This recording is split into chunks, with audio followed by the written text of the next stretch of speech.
Hi, Steven Van Metre here, and welcome to your Wednesday night premiere, where we take about 15 minutes every Monday and Wednesday night to try to make sense of markets that might actually start making sense. So some interesting things this week. I got to watch a really cool video, and what this guy does, he's like, I try to time market bottoms. I'm like, okay, I'm interested. What do you do? And now, it was a really good interview, and he actually did say kind of how he does it. In fact, he has 29 indicators that he and his team use to back test and model the market to find entry points.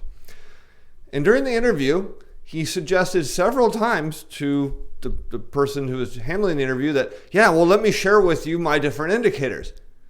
And he kept getting cut off until he didn't bother saying any more about them. But what he did say was some things that I'd quite not heard before. Now, I've always been told tops and bottoms of markets are processes. They are not quick. Tops can take a long time. Bottoms usually invoke what's called a double bottom, where prices go down, bounce up, and go down a second time, find a price support at the same previous level, and then go. And he was suggesting something slightly different. He said that stock market bottoms are always in a V. Okay. And he said a lot of that happens because as stock prices fall, people eventually look at their statement, right?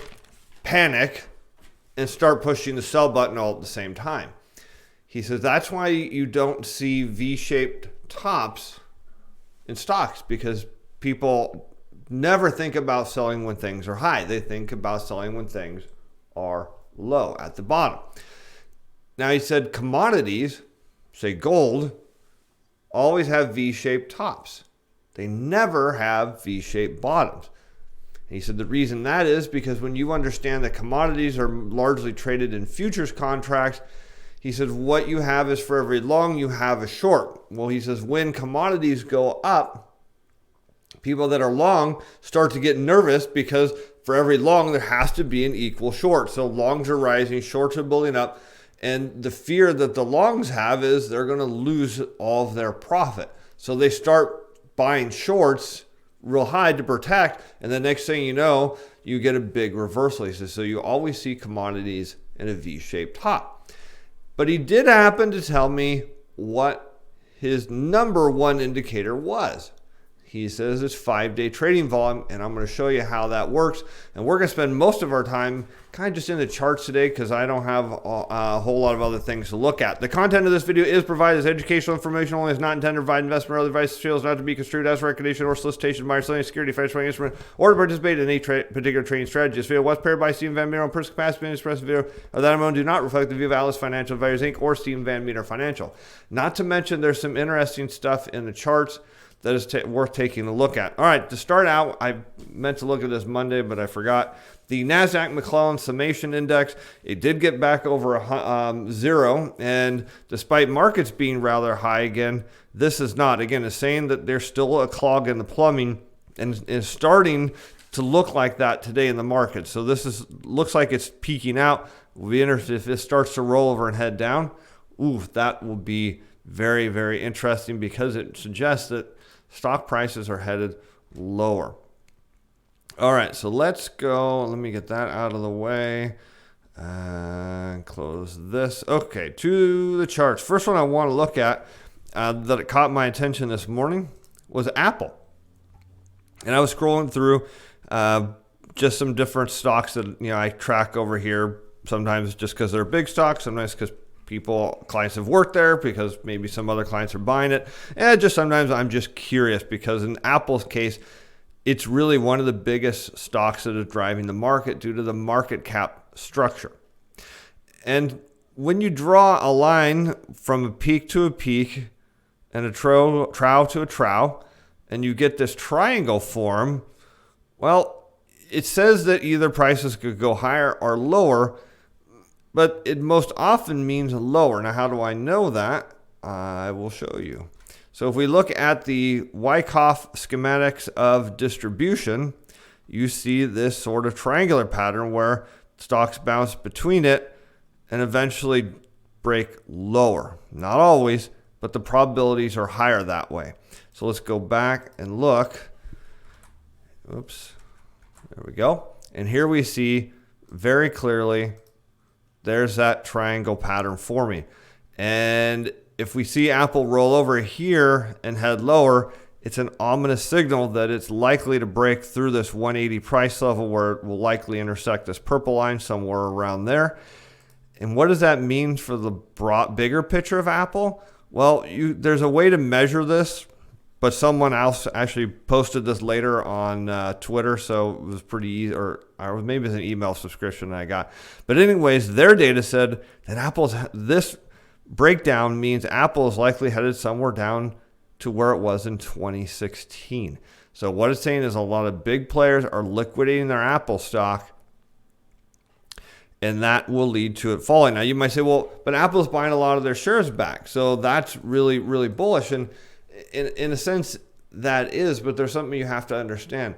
Just because a company buys their shares back doesn't mean one company can prop the whole market. I mean, they can't, hold this thing up. So if we start seeing an unwind in the market where volatility is rising, and then a lot of these computer programs start selling, what are they selling? They're selling the S&P 500, Dow, NASDAQ, and guess where Apple is hanging out? It's hanging out in many of those indices, which means it doesn't matter how much stock Apple is buying back, there's going to be more selling than buying. The other issue here is, by law, Apple can't buy, any company. There is a limit to how much of their shares they can buy back based on their average trading volume. So it's not like they can say, hey, there's a bunch of sellers, we'll take all of it. Nope, they can't. And that's why corporate share buybacks do not prop markets up indefinitely. All right, let's go and take a look at gold. So gold's got a lot of excitement lately as it's bunching up here. Now we've seen this when it bunches, it generally is not a bullish situation much longer. And for now about almost 3.5 weeks, it's gotten stuck right here and people are super bullish about it. Now one thing that I've added to the charts down here, ignore the silver line for a moment. Let's look at this tan line. This is something I've actually been paying for. I didn't even know it was embedded in the software as sentiment data. And what this is showing is that right now people are fairly bullish about gold, about 80%. Now some statistics show higher, some show a little lower, but this is not the most accurate, but it's better than what one pays for. It's not better than what it pays for, but it's a lot cheaper. So anyways, what we're seeing is that market for gold is what we'll say is pretty bulled up. People are very bullish and it's not breaking out. So when markets get bullish, so you look here and they don't break out, they tend to go down as people get less interested. It didn't break out, so I'm getting less interested. So this is what's called a sentiment survey. So up here, we keep seeing it hit resistance. Now remember, if we go and look at, say, the junior gold miners, we see the same thing. Now they're back up at this long trending resistance level, but if we go back to our Wyckoff schematic, you'll see accumulation. Here you have that double bottom, makes a bottom, higher high, and then it comes all the way back down. So the big players can absorb all of these people in here. So they bought up here, other people jumped in, they forced it down, so they get all these people to sell, they buy up the last of the inventory, and boom, go, right? So let's go back. Whoops. Oh, shoot. Yeah, I was right. I can't segment that to its own window for reasons beyond my ability. So we have bottom, higher high, comes back down, higher high. So we know this is all bull. There's a lot of speculators here, a lot of hedge funds. We look at that on Monday and would tell us there should be a rip lower to allow these big players to finish accumulating up the last of the shares, knowing that there's a bullish narrative here. So we can zoom out and look and see sentiment is rising. We can also look at the weekly sentiment, which isn't that overly bullish. So the weekly data is still not that strong. But definitely the daily sentiment is starting to rise and get up there, and I assume that is going to get a little bit higher. But if it doesn't break out, it should get reversed. And why should it get reversed? Well, it's pretty simple. as you recall, the gold playbook says if yields are falling and consumer prices are falling, it's not bullish. Well, okay. How do we know consumer prices are falling? Well, they haven't officially, but lumber prices are falling. Crude oil prices are falling. That stuff gets into the CPI. We saw today that housing starts are falling, building permits really are falling. So it tells you there's a deflationary narrative. And again, it means that gold has gotten a little bit ahead of itself. I and some other people agree that there needs to be a meaningful pullback, and then it's a pretty bullish indicator from there. So let's take a look at this, the chart on oil and gas producing stocks. I think it's very interesting. And we'll look now at this 5-day trading volume. So what I did is I put in this average 5-day of volume, and you can see all the guy said is, look, when you see that volume is fairly consistent and you get an abnormal spike, you're probably at a short-term bottom. So here you can see prices are falling, short-term bottom. Here you can see bottom. Now here it flagged a top, but he says what you're looking for is when volume is low and prices are low, and all of a sudden prices come down, and there's your spike there. So he says what happens in his research, and he went back and did a lot of it, that bottoms happen when volume gets clustered over a 5-day period. And here you can see it spiked here, and there's your bottom in price with heavy volume. So let's look at where we are at the moment, because I think things are getting really, really interesting overall. You've got this double bottom back in oil and gas producing stocks, bottom here, and now you can see prices are almost back at those prior 3 bottoms. We also know that if we overlay the S&P 500 and we zoom in a little bit, that they have a very strong correlation, meaning stocks or oil prices or oil and gas producing stocks, in this case, one of them is wrong. And when you have lumber prices falling, oil prices falling, bond prices or treasury yields falling, and stocks are the only thing rising, it tells you the stock market's wrong.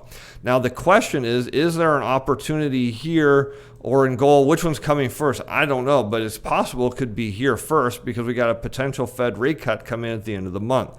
So how do we know if this is a potential opportunity? Well, we can look at the 5-day trading volume, and we can see the trading volumes have risen here, but is there a spike? No, there isn't. We're starting to see spikes. See, it's starting to build, but it's not like this.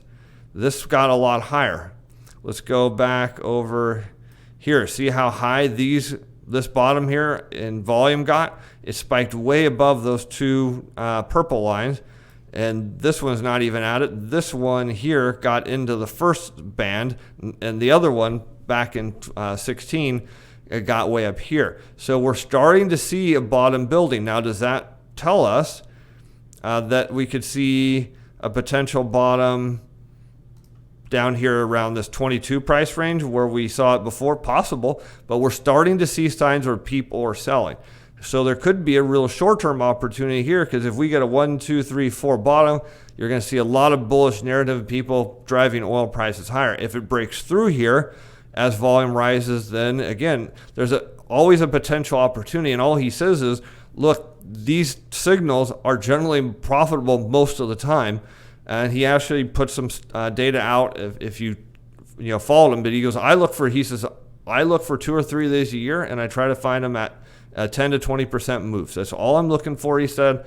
And if you can find that, that's good. And this is I wish he would have had time to go into his other signals, but look at sentiment is really low here. So volume is starting to build as people sell, which tells us opportunity may come here first. Because again, if volatility does spike, and it ought to, gold mining stocks should fall. The other reason we kind of know that is the material sector, which is where gold mining stocks tend to fall, are expected to have double-digit earnings per share decreases. So there's a lot of this bullish move there. And if we go look from a volume standpoint, now we can't use, I looked at this, it doesn't always correlate. Sometimes it does.